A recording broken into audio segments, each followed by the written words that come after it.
Aujourd'hui, nous allons parler de Wireshark. C'est quoi Wireshark? Comment l'installer? Comment est-ce qu'il fonctionne? Vous verrez tout dans cette vidéo si vous êtes débutant ou encore professionnel. Bonjour à vous, j'espère que vous allez bien. Je vous souhaite une chaleureuse bienvenue sur ma chaîne Hey Cyber. Ici, j'aborde des thématiques liées à la cybersécurité, l'intelligence artificielle, le hacking ou encore la tech. Donc si cela t'intéresse, te passionne, t'aimerais juste en savoir plus, t'es au bon endroit, n'hésite surtout pas à me laisser un petit pouce bleu et à t'abonner. Si vous avez des éventuelles questions, posez-moi dans les commentaires, je vais y répondre avec un grand plaisir. Sans plus tarder,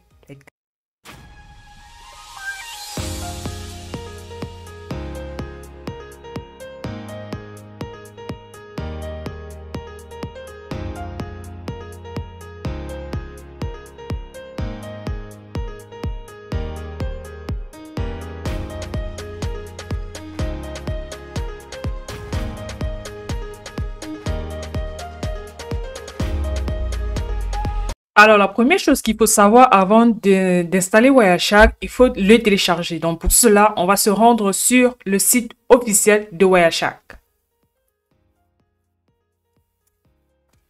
Voilà. Donc, on se rend sur le site officiel de Wireshark. Comme d'habitude, on vérifie le nom de domaine, que c'est le domaine officiel, pour s'assurer que ça soit le domaine officiel. Une fois sur le site de Wireshark, on va downloader, voilà, le setup. On va prendre Windows, vu que je suis sur Windows. Pour ceux qui sont sur d'autres OS, vous êtes libre de télécharger en fonction de votre système d'exploitation, bien évidemment. Moi, je suis sur Windows. Un autre moyen également que vous pouvez le faire, le temps que ça télécharge, c'est que, en fait, si vous avez Kali Linux installé sur votre machine, vous pouvez juste ouvrir votre machine Kali et lancer Wireshark automatiquement. Voilà. Donc, une fois mon setup téléchargé, on va l'ouvrir. Je vais me rendre, voilà, je vais l'ouvrir, oui. Next. Next. Next. Là, c'est pour effectuer l'installation. Next. Next. Next. Alors, installe USB câble. Bon, je vais installer ça aussi. Voilà. Add or remove program first to installer. Et puis, je clique sur Install. Là, on a une fenêtre pop-up qui apparaît, qui me demande NPCap, pardon. Je clique I agree. OK. Restrict NPCap driver support install. Voilà. Et entre-temps aussi, Wireshark est en cours d'installation. Donc, on va patienter. Alors là, nous avons un tab qui a fini l'installation et ici, il me demande d'installer USB-P CCAP. Donc, je vais cliquer sur I accept the terms and license agreement et puis je clique sur Next. Voilà. Je clique, je descends, puis je clique sur Next. Je laisse les paramètres par défaut et puis je clique sur Install. Là, nous pouvons voir que l'installation de Wireshark est terminée. Voilà. Une fois l'installation finie, on va lancer Wireshark. Voilà. Donc, je vais venir là, Wireshark, et puis je vais ouvrir l'outil. Donc là, ça charge et hop. Vous voyez bien que not profile directory. Okay. Vous voyez bien que là, en fait, ça a bien installé mon Wireshark. Du coup, sur mon Wireshark, en fait, vous voyez, il y a différents ports pour le trafic. Donc, il y a Ethernet 2, il y a le Wi-Fi, il y a différents ports, en fait, où je peux scanner les différents trafics du réseau. Comment est-ce que je vais vous expliquer cette plateforme pour ceux qui ne connaissent pas du tout comment est-ce qu'il fonctionne? Alors, pour vous expliquer concrètement la plateforme, alors ici, il y a la partie fichier qui permet d'importer ou d'exporter des fichiers de capture réseau. Vous voyez, il y a la partie, voilà, la partie fichier ici. À partir d'ici, vous pouvez ouvrir, sauvegarder votre fichier de capture et pouvoir l'exporter vers un autre appareil. Voilà. Donc, il y a la partie capture qui permet justement de configurer ou bien encore de démarrer une capture réseau. Vous voyez, une nouvelle capture réseau. Il y a la partie analyse. Voilà. Pour afficher les différents filtres sur votre capture réseau. Voilà, permet d'appliquer un filtre à votre convenance, bien évidemment. Après cette partie-là, il y a la barre d'outils. Cette barre d'outils, en fait, permet de mettre les différents raccourcis que vous souhaitez. Voilà. Il y a la partie capture. Ici, en fait, c'est très important dans Wireshark. Pourquoi? Parce que vous pouvez sélectionner uniquement le paquet dont vous avez besoin. Ça veut dire que si vous faites une capture réseau sur une interface, voilà, et que vous voulez uniquement le paquet HTTP, vous avez juste à mentionner, je vais y arriver, à mentionner le type de paquet ici et ça effectue automatiquement le filtre. Donc, cette partie-ci est réservée pour cela. Ici, maintenant, ce sont les différentes interfaces. Vous voyez, j'ai l'interface Wi-Fi, j'ai l'interface Ethernet 2, et ainsi de suite. Donc, ici, ce sont les différentes interfaces que j'aimerais, par exemple, scanner à partir de Wireshark. Maintenant, ici, on va voir comment capturer un paquet. Voilà. Donc, pour capturer un paquet, déjà, il faut sélectionner l'interface. Je vais sélectionner, par exemple, l'interface Wi-Fi. Vous voyez? Et là, on va démarrer la capture. Ça veut dire que pour démarrer la capture, je vais cliquer là. Vous voyez, ça démarre automatiquement. Parce qu'ici, il me demande déjà d'arrêter. Donc, sur mon paquet Wi-Fi, sur mon interface Wi-Fi, ça, c'est la capture des différents paquets qui sont en train de se faire. Donc, vous pouvez voir que ici, en fait, il y a les différentes sources. Voilà la destination et les protocoles qui sont utilisés. Maintenant, si je veux juste la capture d'écran, par exemple, du protocole TCP, voilà, je peux appliquer un filtre. Vous voyez ce que je veux dire? Et l'application concernée. Voilà. Pour ceux qui s'y connaissent un peu en réseau, vous savez ce que signifie le SYN, le ACK et le ACK-SYN. Ça veut dire que le SYN, ça veut dire quoi? Ça veut dire que lorsque un client émet une requête à un serveur, voilà, et ça, c'est la partie SYN. Et quand le serveur lui répond, ça fait un ACK en fait. Ça veut dire que c'est la réponse du serveur à une requête. Pardon. Voilà. Donc, pour ceux qui se connaissent un peu en notion de réseau, vous savez bien évidemment ce que c'est. Donc, là, j'ai lancé une capture sur mon interface Wi-Fi. Et là, je vois les différents protocoles qui sont utilisés. Je vois même du DNS. C'est pas mal ça. Il y a du DNS, il y a du TCP. Voilà. La plupart, c'est du TCP. Transmission Control Protocol. Là, c'est normal. Voilà. Il y a Quick. Je ne sais pas ce que c'est. S'il y en a qui savent, n'hésitez pas à me le dire dans les commentaires, s'il vous plaît. Honnêtement, j'ai pas trop une idée de ce que c'est Quick. Voilà. Il y a le TLSV. Voilà. En fait, ici, ça permet de voir les différents trafics réseau. Enfin, les différents échanges réseau qui sont faits sur mon interface Wi-Fi. Comme je disais tout à l'heure, si par exemple, je vais juste afficher pour le protocole TCP, voilà les différents, je tape ici TCP, voilà, je vais mettre TCP, je fais un filtre dessus, voilà, je clique sur Entrée.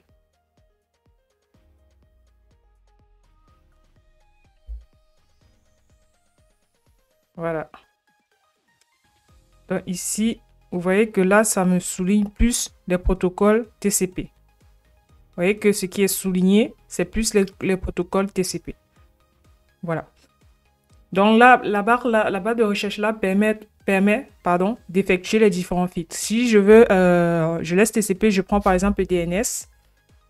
Voilà. Si je prends par exemple DNS, hop, j'applique le filtre sur DNS. Vous voyez que ça, c'est pareil. Voilà. Ça m'affiche uniquement le DNS, les différents échanges réseau sur DNS. Maintenant, si je veux enregistrer, voilà, cette information-ci, c'est juste ce fichier et vous faites un enregistrement sous. Ça veut dire que ici, je vais venir sur sauvegarder. Voilà. Et vous saisissez juste le nom de votre paquet et ça va enregistrer automatiquement sous format PNG. Là, maintenant, on va commencer, on va passer à une autre interface. Je vais par exemple prendre l'interface connexion locale 1. Voilà, je vais cliquer dessus. Voilà, là, tac. Ça a commencé automatiquement les captures, mais par contre, il n'y a rien sur cette interface. Voilà, si je fais par exemple, j'applique la DNS. le filtre au niveau des DNS.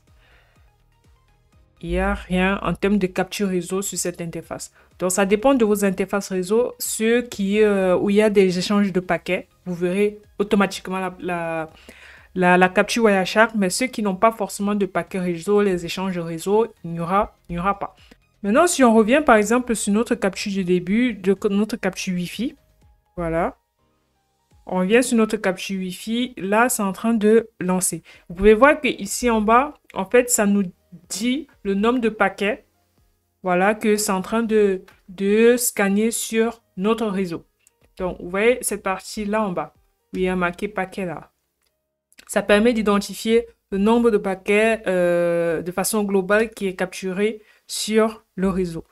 Maintenant, il y a une possibilité d'afficher toutes les informations. Si je pars par exemple sur statistiques, voilà, je clique sur adresse résolue. Voilà. Ici, j'ai plus d'informations en fait concernant la capture réseau. Voilà, il y a la possibilité d'enregistrer sous, comme vous pouvez le voir, ou il y a la possibilité même de copier. Maintenant, si je reviens sur statistiques et que je fais par exemple conversation, je viens sur conversation. Voilà. Donc ici, j'ai encore plus de détails comme vous pouvez le voir. Donc il y a la partie Ethernet, il y a la partie IPv4. Voilà. Ça me met les différentes adresses IPv4 qui sont sur mon réseau. Pareil, IPv6 et les différents protocoles, que ce soit TCP ou encore UDP. Voilà. Donc là, cette partie-ci également, je voulais vous montrer parce que honnêtement, je trouve ça pas mal. Voilà. Pour sur Wireshark, et ça peut être intéressant de le connaître, pardon, sur son PC. Voilà. Donc ici, vous savez qu'également, vous avez la possibilité d'effectuer le filtre, que ce soit à partir du protocole ou encore même à partir d'une IP adresse. Ça veut dire que si je veux par exemple, je suis sur un réseau, j'effectue le scan à partir de Wireshark, mais je veux juste les paquets réseau d'une adresse IP bien spécifique. Vous voyez ce que je veux dire? Donc ici, là, si je veux par exemple de cette adresse source-ci, vous voyez cette adresse source. Donc 192.168.1.128, je veux juste le PC cap, voilà, le paquet réseau de cette adresse-ci pour être situé. Voilà, donc c'est pareil, je viens ici, voilà, je fais un IP.addr,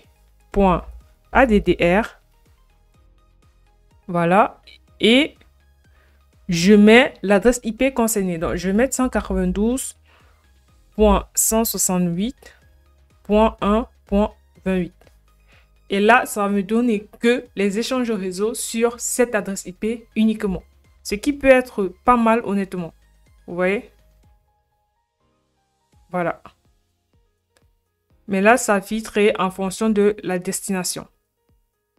Et les différents, quel est le protocole qui est appliqué et tout. Voilà. Et le nombre de paquets concernant cette requête, j'ai près de 1037. Non. J'ai dit une connerie. N'écoutez pas ce que je viens de dire. Vous voyez que là, ça m'a affiché. Vous voyez, ça a bien effectué le filtre et ça m'a mis en gris. Voilà. Tous les adresses IP 192.168.1.128, ce qui n'est pas mal. Donc, ça me permet. Et vous voyez que ces adresses IP, il y a la fonctionnalité SYN qui veut dire que c'est à partir de là qu'on envoie les requêtes à un serveur. Voilà. Donc, on va descendre encore, comme vous pouvez le voir. La plupart utilisent que le protocole TCP. Voilà. Voilà. Voilà. Maintenant, si par exemple, vous voulez voir que si vous avez été victime, par exemple, d'un piratage ou bien si vous avez consulté des sites malveillants, vous voyez, à partir de Wireshark, c'est plutôt intéressant parce qu'il y a la possibilité de le faire. Pourquoi? Parce que vous devez juste vérifier les paquets avec les échanges HTTP. Vous voyez, HTTP qui veut dire que la connexion n'a pas été sécurisée sur un de vos sites que vous avez eu à consulter. Donc, ça veut dire que si je viens ici, au niveau du filtrage, voilà, je vais appliquer par exemple le filtre HTTP. Voilà, je clique sur HTTP. Voilà. Et du coup, là, dans mes échanges, il n'y a pas il n'y a pas d'échange HTTP, ce qui est déjà pas mal, honnêtement. C'est déjà bien. Voilà. Donc, la plupart de mes échanges, il n'y a pas du HTTP. Voilà, ce qui est bien. Maintenant, j'ai analysé l'interface ETH2, Ethernet 0. Vous voyez, là, j'ai lancé deux interfaces en même temps. Donc, comme vous pouvez le voir, il y a l'interface du Wi-Fi et il y a l'interface ETH2. L'interface ETH2, par contre, si je viens au niveau du filtre, je renseigne maintenant d'effectuer un filtre uniquement sur HTTP. Voilà, je fais un HTTP, par exemple. Ici, également, il n'y a pas de connexion en HTTP. Voilà. Donc ici, les connexions sur mon port ETH2, c'est plus MDNS, SSDP. Voilà.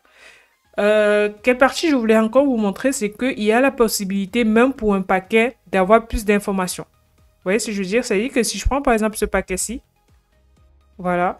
Vous voyez la partie du bas-ci là, cette partie-ci, où il y a frame et tout. Vous avez la possibilité d'avoir plus d'informations sur un PC cap, c'est-à-dire sur un paquet réseau. Donc, si vous venez sur frame, par exemple, ici, ça vous donne énormément d'informations sur le paquet que vous avez sélectionné. Donc, on va voir ensemble. Coloring rule, name, UDP. La partie Ethernet 2. Si je descends. Là, il me met l'IPv4 de la destination. IPv6 de la source.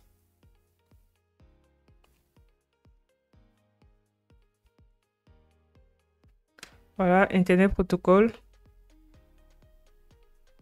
En fait, il y a énormément d'informations que vous pouvez obtenir uniquement sur un paquet parce que cette partie du bas, en fait, ça vous donne toutes ces informations-là. Voilà. Donc, vous avez même la possibilité via Wireshark de voir les sites que votre adresse IP a eu à consulter. Si vous rencontrez des sites qui ne vous disent rien du tout, des sites qui sont plutôt louches, sachez qu'il y a peut-être un test d'intrusion qui a été fait ou bien quelqu'un a essayé d'accéder à votre PC à votre insu. Voilà, j'ai dit beaucoup à votre, mais bon. Quelqu'un a essayé d'accéder sur votre PC à votre insu et se connecter à des sites web plutôt malveillants. Vous voyez ce que je veux dire? Dans la partie de Wireshark, également, il y a la possibilité de pouvoir le faire. Maintenant, si par exemple, vous voulez effectuer le filtre d'une adresse IP sur un port bien spécifique, vous avez la possibilité de le faire. Je vais revenir sur la capture Ethernet. Il n'y a pas énormément de paquets comme vous pouvez le voir. Il y a juste 24. Là en bas, il y a juste 24. Je vais repartir sur ma capture Wi-Fi où il y a plus de paquets. Si par exemple, je vais effectuer un filtre d'une adresse IP spécifique à partir d'un port, qu'est-ce que je fais? En fait, c'est pareil. Ici, je renseigne. Je fais un IP. Point. Voilà. Je fais par exemple ça. Qu'est-ce que ça veut dire? Ça veut dire quoi? Je dis, en fait, pour cette adresse IP-ci, voilà, effectue-moi le filtre sur le protocole TCP, le port 80. Voilà, pour un port qui n'est pas défini entre le port 80 et 25. Vous voyez ce que je veux dire? Donc, il y a la possibilité d'effectuer le filtre à partir d'un port spécifique. Et une fois c'est bon, vous pouvez lancer la capture. Maintenant, ici, au lieu de mettre 192.0.2.1, je vais par exemple mettre, je vais prendre celui-ci, 192.168.1.28. Donc, je fais 192.168.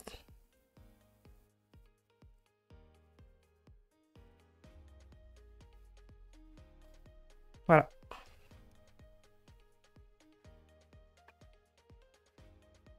Je fais ça. Voilà.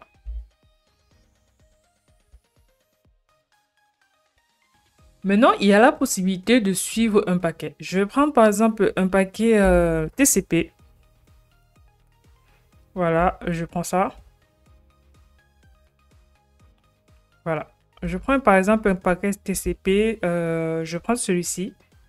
Alors, il y a un signe. Ouais, je vais prendre celui-ci. Voilà. Et vous avez la possibilité de suivre en fait un paquet réseau. Si je clique ici, vous voyez que en fait ce paquet s'est connecté sur YouTube. Vous voyez www.youtube.com. Voilà. Dans la partie de chaque paquet, vous avez la possibilité de suivre à quoi est-ce que cet échange réseau a permis. Et ça peut être pas mal. Pourquoi? Parce que ça permet également de décider si c'est vous qui vous êtes connecté à ce type de site ou pas forcément. Vous voyez ce que je veux dire? Donc, il y a YouTube, il y a aussi Google. Voilà. Donc, vous pouvez également suivre un paquet, ce qui peut être intéressant, honnêtement. Maintenant, on va un peu essayer d'avoir une connexion HTTP, HTTPS ou HTTP. Je vais essayer de me connecter au site. Je vais prendre l'exemple de Harvard. Voilà. Je fais Harvard. Je vais cliquer. Alors, je vais faire ça. Voilà. Là, c'est le site de Harvard. Je vais ouvrir ma ligne de commande. Je vais la mettre comme ça. Voilà. Je vais faire un CLS. Et je vais faire un NS lookup de ce site-là. Donc, je fais un NS lookup de harvard.edu. Je fais ça, je clique sur Entrée. Ça me permet d'avoir l'adresse IP de Harvard. Vous voyez? Donc, l'adresse IP de Harvard, c'est 192.168.1.254. Donc, je vais un peu copier ça. Voilà, et je vais voir si cet échange réseau apparaît dans ma capture Wireshark. Donc, je reviens sur Wireshark. Voilà. Je vais revenir. Et je vais essayer de chercher IP ADDR égale. Et je vais essayer de copier.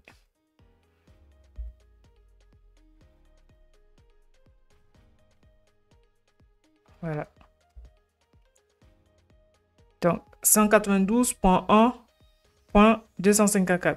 Vous voyez que là, ça fait apparaître le paquet, mais sous forme de protocole DNS au lieu de protocole HTTP ou encore HTTPS. Donc là, ça a mis sous forme de protocole DNS, ce qui n'est pas mal. Voilà. Donc, vous voyez bien que les différents échanges que vous faites sur votre réseau, vous avez la possibilité d'afficher ça sur Wireshark. Quelques astuces pour interpréter les différents échanges et éviter les erreurs, c'est qu'il faut vraiment faire gaffe aux différents ports. Vous voyez, il faut être attentif aux adresses IP et aux ports, voilà, vu que pour pouvoir bien analyser les différents paquets réseau. Voilà.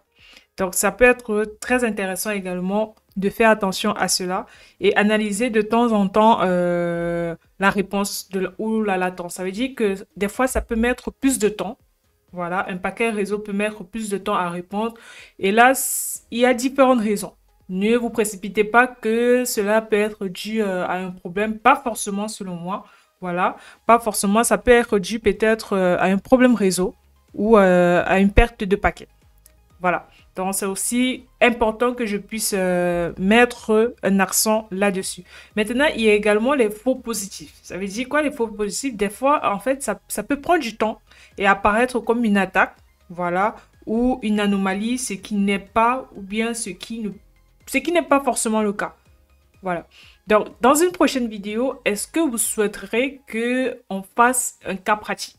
Ça veut dire que ici, j'ai juste présenté, honnêtement, j'ai juste présenté les bases. Mais est-ce que dans une prochaine vidéo, vous souhaiterez un cas de façon pratique? Comment est-ce que se passe une analyse avec un cas pratique de façon intégrale sur Wireshark? Ça veut dire comment détecter des intrusions, comment détecter les sites qui ont été consultés sur notre réseau, comment savoir si est-ce que c'est nous qui avons effectué la connexion ou pas forcément. Donc, mettre tout ça de façon, dans un exemple bien précis et bien pratique. Faites-moi savoir dans les commentaires, s'il vous plaît, si est-ce que cela pourrait vous intéresser. Si c'est le cas, je vais préparer une prochaine vidéo sur le sujet. Nous arrivons au thème de notre vidéo. J'espère que celle-ci vous a été instructive. Honnêtement, j'ai essayé de présenter rien que les bases, voilà, pour que ceux qui s'y connaissent pas forcément, vous ne soyez pas trop perdus. Voilà, donc dites-moi ce que vous avez pensé du tutoriel, pardon. Est-ce que vous avez des éventuelles questions? Comme d'habitude, je vais y répondre dans la section commentaires avec un grand plaisir. Voilà, merci encore. Laissez un petit pouce bleu, abonnez-vous, ça fait toujours plaisir. Et je vous dis à très bientôt pour une nouvelle vidéo sur SciVert.